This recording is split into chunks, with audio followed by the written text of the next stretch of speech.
let's dive into a story that takes a pretty wild idea and drops it right into a small-town American courtroom. Now, this isn't just any old trial. We're talking about a formal legal proceeding against an ancient supernatural force. It gets weird, so let's get right into it. So just imagine this for a second. What would actually happen if the devil wasn't in some epic cosmic battle, but was instead dragged under the fluorescent lights of a local courthouse to face justice? I mean, how would that even begin to work?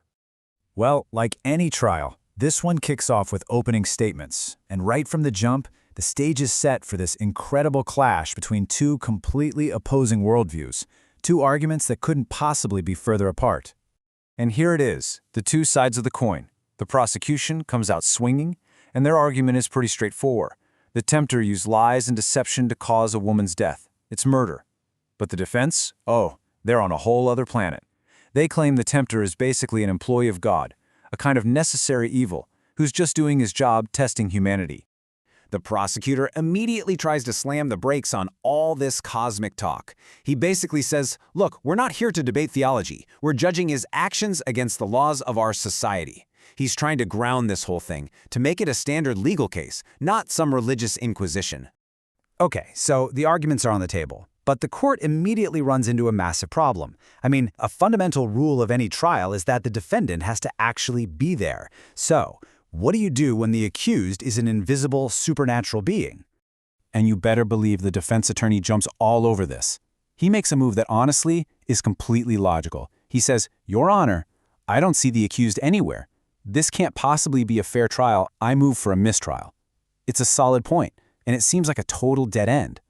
But then, things take a hard turn into the bizarre. The prosecutor comes back with an absolute bombshell. He holds up this little black box and claims that his client has somehow captured the tempter and trapped him inside. He even compares it to Pandora's box, saying if they open it, all that evil gets unleashed. Which, leads to the question that we're all thinking right now. How on earth do you put a defendant on trial when he's supposedly trapped in a box? There's no legal playbook for this. It just doesn't exist. So as you can imagine, the defense is not buying the whole devil-in-a-box story. Not for a second.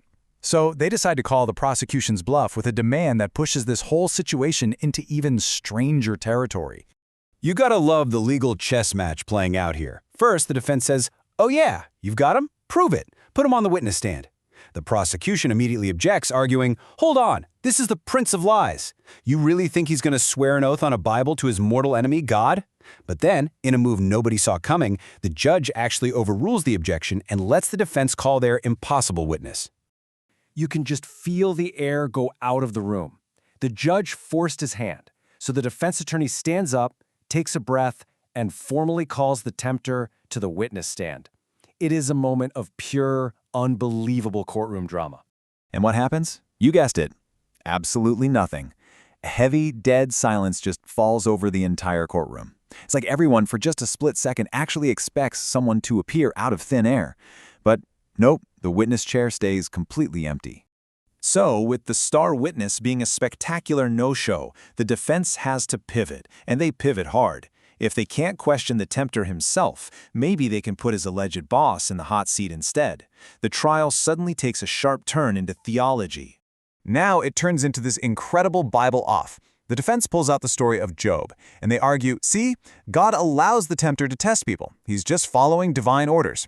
But the prosecution fires right back with the story of the fallen angels, saying, oh really? What about when God kicked him out of heaven? That doesn't exactly sound like a stamp of approval to me. They're using the exact same book to prove opposite points. And finally, the judge has had enough. She basically calls a timeout on the whole theology lesson. She makes a really critical ruling.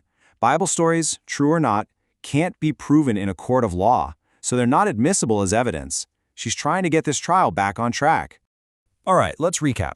The theological arguments have been tossed out, the star witness never showed up, and the defendant is, well, still supposedly in a box. With every normal legal option exhausted, the judge has to make a ruling that is practical, but also completely and utterly unprecedented, just to keep things moving.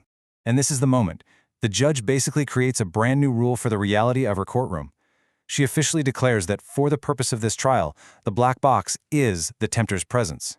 It's an absolutely wild solution, but it's the only way for the trial to even continue. So the trial can now move forward, but think about what just happened. The entire case is now built on this accepted legal fiction, this agreement that a box represents evil. And it leaves us with a really fascinating and kind of unsettling question to chew on.